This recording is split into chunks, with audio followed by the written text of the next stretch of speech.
중국이란 나라는 우리나라하고 어떻게 보면은 그 입술과 잇몸이라고 하는 관계. 중국 사람들이 한국을 볼 때 그렇게 봐, 요새도. 그래서 순망치한이라고 여러분들. 입술이 없어지면 이빨이 시리다고 하는 거예요. 왜 그렇게 생각하느냐면 중국의 수도는 대개 오늘날 북경이에요. 명나라도 남방에서 건국했지만 그 후에 북경으로 수도를 옮기거든요.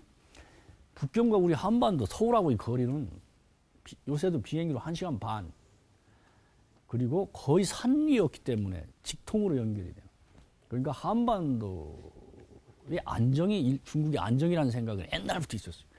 그런 속에서 이 명군, 이순신 장군의 활약이라든지 의병 이런 걸로 해서 결국 임진왜란 한 1년 정도 지나는 사이에 전선이 교착화가 돼요.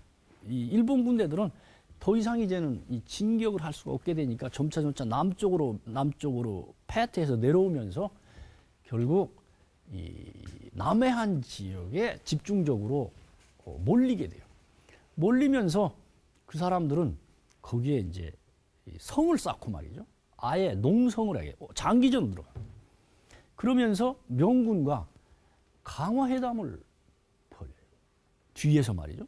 조선으로서는 사실은 대단한 위기에 빠져요. 강화회담의 얘기를 조선에서는 정보를 알 수가 없어요. 그러나 자기들끼리 서로 협의를 하게 돼요.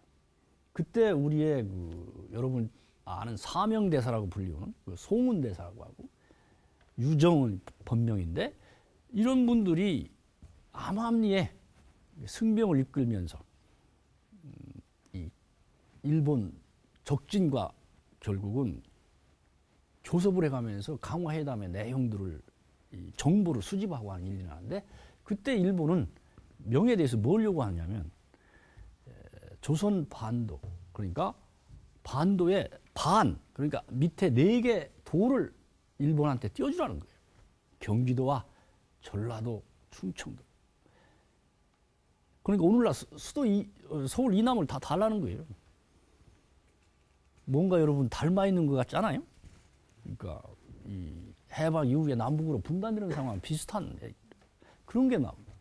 또 하나는 명에 대해서 명의 황녀를 그러니까 명황실에 여자를 도요토미 히데요시한테 시집을 보내라는 거예요. 사실 그런 요구를 명이 받을 수가 없잖아요. 또 조선이 받을 수가 없잖아요. 등등을 둘러싸고 날카롭게 신경절면서 질질 끌게 돼요. 그러니까 일본이 다시 한번 공세로 나오게 돼요. 그것이 소위 정유재란이라는 거예요. 다시 일본은 15만의 군대를 보내가지고 또 한 차례 북상을 하게 되는데 그때는 일본이 노린 게 어디였느냐면 이 전라도 지역이었어요. 왜냐하면 전라도는 우리나라의 곡창지대예요. 곡창지대이기 때문에 여기를 장악하는 것이 자기들의 승리에 직결된다는 거예요. 왜냐하면 처음 임진왜란이 일어났을 때 자기들이 이 병참선이 약하다는 걸 알아요. 그러니까 식량이 떨어지죠. 처음에 4월에 침략해 왔을 때 입었던 옷이 있잖아요. 이것을 겨울에도 입고 있었다. 그러니까 얼어 죽는 사람이 생기죠. 굶어 죽는 사람이 생기지. 이런 거니까 그걸 확보하려면 그래도 어느 정도 안정이 돼 있고 우리나라의 곡창지대이자 면포를 생산하는 전라도 지역을 차지하겠다. 전라도 지역을 밀거든. 그 과정에 그것을 막았던 사람이 바로 이순신 장군. 이순신 장군이 다 깨진 배들을 모아가지고 뭐 12척 가지고 싸웠다는 얘기들이 바로 그런 건데 그런 걸 통해서 결국 이 바닷길에서 이 일본군의 침투를 막기 시작을 해요. 물론 다 막을 수 없으니까 일본군들이 전라도 지역에 상륙을 해서 남원이라든지 이런 데까지 막 북상해서 노략질을 한 적이 있었습니다만은 대체적으로 중간중간에서 차단이 되니까 일본군들도 이제 세력이 좀 꺾이게 돼요. 그 지루한 이제 그 상황으로 가는데 그러한 속에서 일본인들은 마음껏 약탈과 방화, 살육 이런 걸 자랑을 해야 돼요. 이 울산 같은데 이 전투 같은 걸 보면은 이제 이 조선군들이 성을 포위하고 있으면 한 달, 두 달 가면서부터 식량이 떨어져요. 물을 구할 수가 없으니까 나중엔 살아있는 말을 죽여서 말의 피를 마시고 결국 물을 대신하는 그러한 그야말로 상황들이 계속이 돼요.